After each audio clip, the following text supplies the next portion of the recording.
All right, Utah fans, Washington State fans, if you happen to stumble on this, and any other college football fans who just happen to drop by, appreciate you watching. And this video is going to be all about Utah against Washington State on Thursday night at 8 o'clock Mountain Time. I'm going to be in Boston for work, so it's going to be 10 o'clock my time. I don't know if I'm going to be able to make it and stay up the whole game. But it's at the Palouse in Pullman, Washington, where Washington State is always a challenge. And hopefully we can overcome that challenge so that we can continue on our road to the fourth conference championship game in the last 4 full seasons. And we'll talk about it right after this. For a first down. Nice. That's the shot I'm talking about. There it is. Over the middle. It's caught. Touchdown. Devon Vallee. That's beautiful, man. I get Carlson a touch on the block.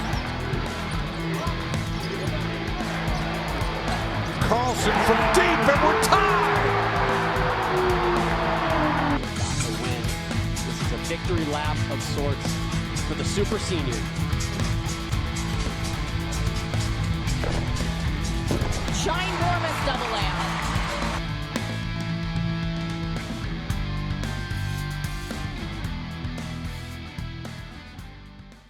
All right, so let's get down to it. Washington State is our next hurdle, and that is, they beat Wisconsin on the road, and Wisconsin was ranked 24th at the time. Wisconsin has proven to be a very big disappointment to its fans, I'm sure, this year. And so that win is, fairly tarnished because of how poorly Wisconsin has played. Now, that said, Washington State's been in most of the games that they've played and has proven to have a pretty solid defense. They've got some players, some good defensive ends, really good linebacker who's averaging just under 10 tackles a game, and some good corners. So, Utah, on the other hand, our running game hasn't been quite what it's used to. Now, we're averaging about 192 yards a game rushing. In fact, exactly 192.4 yards a game rushing. And we'll get to that a little bit later. But we've been, there's a couple of games where we've been stymied a little bit more than we'd like to. And if you look at some of the, if you dig deeper into like some of the PFF ratings, you'll see that, especially against USC, our pass blocking for our guards and our center were all above 80, which is phenomenal. You get a score over 80, and that's really a really good score. Our tackles weren't too bad on their pass blocking either, but run blocking, totally different story. So, and usually since we're such a good running team, our run blocking is what's good, and our pass blocking, give or take. We've got some issues we got to work out. Hopefully, we can continue to pass block well, pick up improve on our run blocking, and hopefully we can get our running back situation sorted out, because we've got, Tavion Thomas has had some issues. He came into camp, not in shape, pretty much like he did last year. Didn't eat properly, didn't work out properly in the off season. So he came in and he wasn't in shape, still isn't in shape. I don't know if there's also some off-field issues or maybe just some attitude issues or whatever. But, there's been some things that I've heard that are just, not positive for the team relative to Tavion. So gotta get that figured out. Don't know whether he's going to play or not. He hasn't been a big factor in most of the games this season. Mekhi has done a great job. The thing is, Mekhi is super versatile, and we like to use him in not just running situations, but doing a little pass catching and such. So there's that. I think though, because Jaquindon, JJ, hasn't been perfectly up to snuff relative to the picking up the running back position. Kind of got thrown to the fire, so I'm not blaming him for anything. But he still has a little ways to go to where the coaches are confident in having him as a more regular back. I think Jalen is going to start getting some more reps, Jalen Glover, and would love to see him really pick up the blocking schemes, because he's stout and I think he could block really well.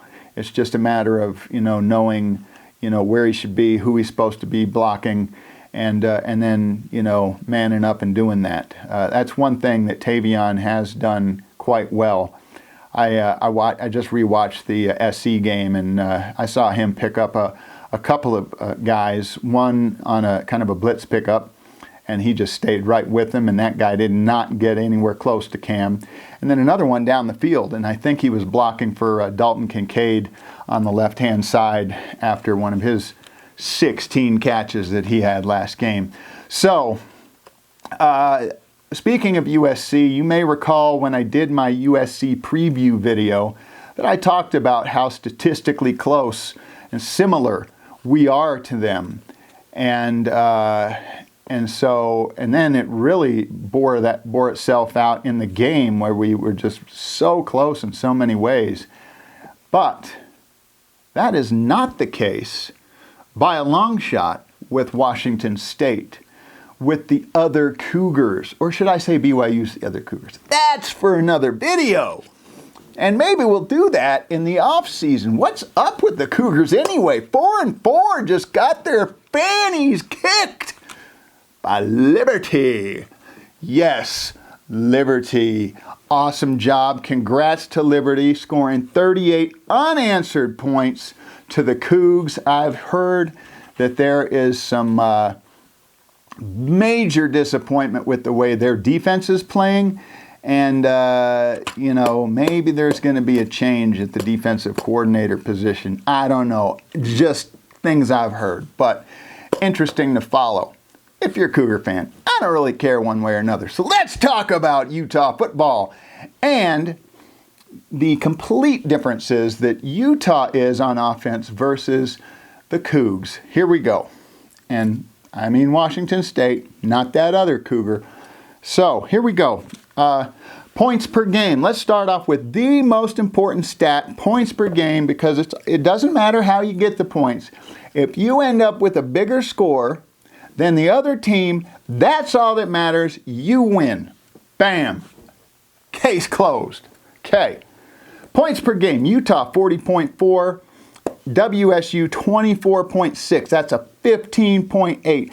15.8 point differential in our favor, in Utah football's favor, I would say.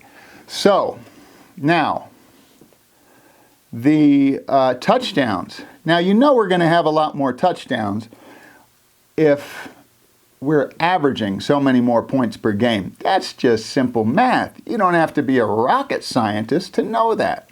So, touchdowns 38 for Utah. 3 of those are defensive touchdowns with 2 pick sixes by Clark Phillips and 1 by R.J. Hubert. And then 22 touchdowns for Washington State. Both of those things, big edge for Utah. Third down conversions, 49.44 for Utah on 44 of 89. We've made it 44 times on 89 third downs. Conversely, Washington State is 37.36%, making it 34 times on 91 attempts. So that's 2 more attempts and 10 less makes. So we've got them beat on that by a little over 12%, in fact 12.08% better on third down conversions. An even bigger discrepancy comes with the fourth down conversions. Now, not a ton for each of us, but still a huge difference. We are 8 for 13 on fourth down conversions.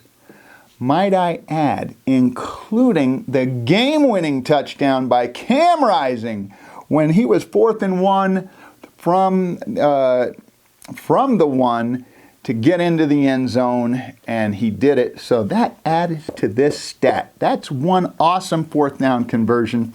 And our percentage is 61.54% converting. Theirs is 41.67 on 5 of 12. So they've made it 3 less times on 1 less attempt. So again, big advantage for Utah. Now, here is where it does get very similar for the next couple of stats. For the next 3 stats, identical, spot on. And that is net passing yards, 1,962 for both Utah and Washington State. 7 games in, and they've both thrown the exact same number of yards, net passing yards. Per game, that's 280.3 because they've both played 7 games, have the same number of yards. So obviously, a little simple math says that it is going to be the same average. And they both have 16 passing touchdowns. Where the stats diverge again is with the rushing yards, and that's much in favor of Utah, 1347 to 626 for Washington State. So a very big discrepancy there, 721 yards to be exact. We average 192.4 yards a game on the ground. They average 89.4. 103-yard difference right there, which is the difference between how many yards we average in total, which is 472.7 to 369.7. So there's that. We've got 19 rushing TDs to their 10. And also our time of possession is much more than theirs, about 5.5 minutes, in fact. 6.5 minutes. We keep it for 32 minutes and 52 seconds. They keep it for 26 minutes and 22 seconds. So it'll be interesting to see if how that works this time. Because one, Washington State obviously isn't a big time of possession team. But depending on how our running back situation is and how our run game situation is, if we end up getting some big passing plays, and we did score in 45 seconds right before half. We took possession of the ball with 1:15 left on the clock at the end of the first half against USC, and we scored in 45 seconds. There was like 4, maybe 5 plays, just bang, bang, bang, bang, and one more bang if it was 5 plays. So, but at any rate. We have the capability to score quickly, and if we do score quickly, and depending on how quickly we can get them off the field, if we can 3 and out them, which I would love to see, that will be interesting. Now, Washington State leads the conference in something that's not very good. They lead this conference in giving up sacks. They've allowed 26 sacks. And while we aren't Sack Lake City like we have been in the past, we got to USC's quarterback Caleb Williams 4 times. So it could be interesting to see the kind of pressure we're able to get on him. He's not super mobile. He's not really good at escaping a pass rush. He does have a good arm. He is relatively accurate. Unless he's under duress, then there's a lot of people whose accuracy goes down. In fact, probably everybody a little bit anyway. So there's that. Washington State, not much of a running team. I said they've had 626 yards. That's 89.4 yards per game. So not a ton of rushing stats, which is another reason why their time of possession isn't up there very high. Now, if you do some short passes that are really kind of more like a running play, just starting it off with the pass, then when you get it completed, and maybe it's a little screen play or a quick little out and it gets 5 yards or whatever, Clock's going to continue to run if we don't go out of bounds. The thing that kind of speeds up the game is when either the receiver goes out of bounds. Of course, a running back could go out of bounds unless they're running up the middle through the tackles. But the other thing that kind of speeds the game up, stopping the clock, is incompletions, obviously. But Cam doesn't throw a lot of incompletions. I mean, he's got a pretty good completion percentage. So, I think there's a fair chance that we could still control the ball and the time of possession, whether we pass or we run. Witt, of course, would like it to be a little bit more balanced, but I think with our running back situation the way it is, I think with the fact that our offensive line has proven to be not just a little better, but a fair bit better, noticeably better at pass blocking than at run blocking. And with a great quarterback like Cam, who can survey the field, make usually very good choices about who to throw to, and sometimes he has a couple of good choices to choose from. And, throw with some accuracy, and our receivers, especially Dalton Kincaid, who is technically a tight end, but he still receives the ball. That guy just does not drop the ball. And where's Wood? I need to knock on some wood. I don't want to jinx him. Oh my gosh, where's some wood? I need wood to knock on. Hypothetical wood right here. Anyway. So, I really think I'm trying to. By the way, you made it this far. Have you hit the like button? Better yet, have you hit the subscribe button? As of now, I am 3. Count them. 3. 1, 2, 3. 1, 2, 3. Come on. Ichi ni san. That's 3 ways I've counted to 3, and I am 3 subscribers away from 200. Unless somebody subscribed right now while I'm doing this. I don't know. I hope they did. Either way, get me up to 200 or maybe 201. Please go ahead, hit that subscribe button, hit the like button right down there next to it, whichever side it's on. And so I'd love to hear your thoughts on the game. Love to hear if you think we're going to be able to go into the Palouse and handle, hopefully with relative ease anyway, Washington State, the Cougars in the Northwest. Or are we going to go there and struggle, hopefully still pull out a win, but struggle? Or are we going to be upset and most likely, with but a slim chance left if we lose, have almost no hope at a 4th straight conference championship game? Let me know your thoughts. Let me know what you think the score is going to be. I would love to say that we're going to score 38. Of course, that would involve a field goal, and our field goal kickers have not been very good. Our kickers in general have not been very good. So, I'm still going to say I think we get a field goal this game.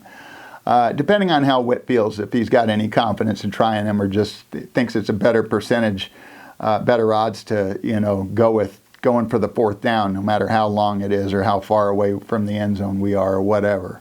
I'm going to go with 31-17. And I think if our defense plays at all good, I don't think that Washington State will get to 17 because their offense hasn't been very good. But I'm giving them 17 because our defense has been faulty sometimes.